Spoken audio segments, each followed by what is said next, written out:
Assalamualaikum warahmatullahi wabarakatuh. Alhamdulillahirabbil alamin wa binasyawarim dadin. Wassalatu wassalamu ala asyrofil anbiya'i wal mursalin sayyidina Muhammadin amma ba'du. Yang saya hormati Abi Dr. Hadiani Kurniawan dan Manggi dan Menteri Haji Haratul Dawati Muhammad Amri selaku Direktur Istana Pendidikan Nusantara sebelum Larabim Fida. Yang saya hormati Mr. Afifah selaku Kepala Madrasah Sanawiyah Al-Qur'an Larabim Fida. Yang saya hormati jajaran Dewan Guru, Dewan Pengurus dan kedua orang tua saya dan keluarga saya yang berada di rumah. Perkenalkan, nama saya Ayu Rifa Afifi dari kelas 9 Madrasah Al-Qur'an Larabim Fida.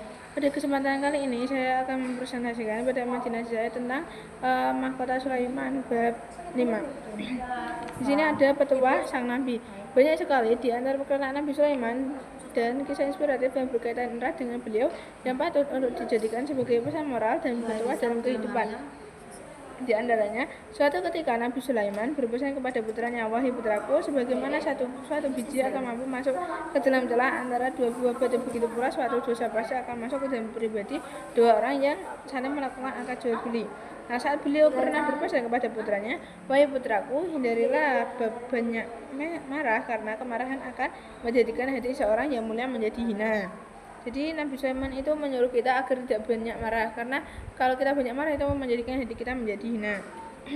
Kemudian ibu Nabi Sulaiman adalah wanita yang solihah, dia ahli ibadah. Dia bersabda kepada Nabi Sulaiman, Rasulullah SAW bersabda, "Qalat Sulaiman ibn Dawud, ya bunayya la taksir an-nauma bil-laili fa in kasartu naumi bil-laili tad'ul abdi fakirul yaumal qiyamah." Ibu Sulaiman bin Daud berkata, "Wahai anakku, janganlah kau memperbanyak tidur di malam hari, karena banyak tidur di malam hari akan menyebabkan seorang menjadi fakir di hari kiamat." Diriwayatkan dari Abi Hatim di Makbul, dia berkata, ketika Allah telah memberikan Daud alaihissalam seorang putra bernama Sulaiman, dia bertanya kepada putranya tersebut, "Wahai anakku, apakah sesuatu yang paling bagus itu?" Nabi Sulaiman alaihissalam menjawab, kemudian Allah dan kedamaian Allah dan beriman.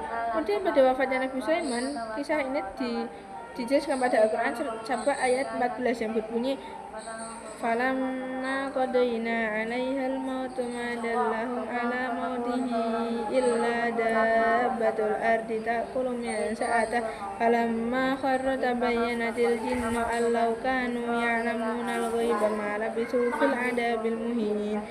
Maka tatkala kami menemukan kematian Sulaiman, tidak ada yang takut kepada kematiannya kecuali rayap yang memakan tongkatnya. Maka tatkala ia telah tersungkur, taulah jin bahwa sekiranya mereka mengetahui yang gaib, tentulah mereka tidak akan tetap dalam siksa yang menghinakan. Ketika Allah telah menetapkan kematian Nabi Sulaiman alaihissalam, tidak ada yang bisa menunjukkan wafatnya kecuali anai-anai atau rayap yang memakan tongkat sang Nabi, yang pada saat itu beliau sedang berdiri dengan tongkatnya.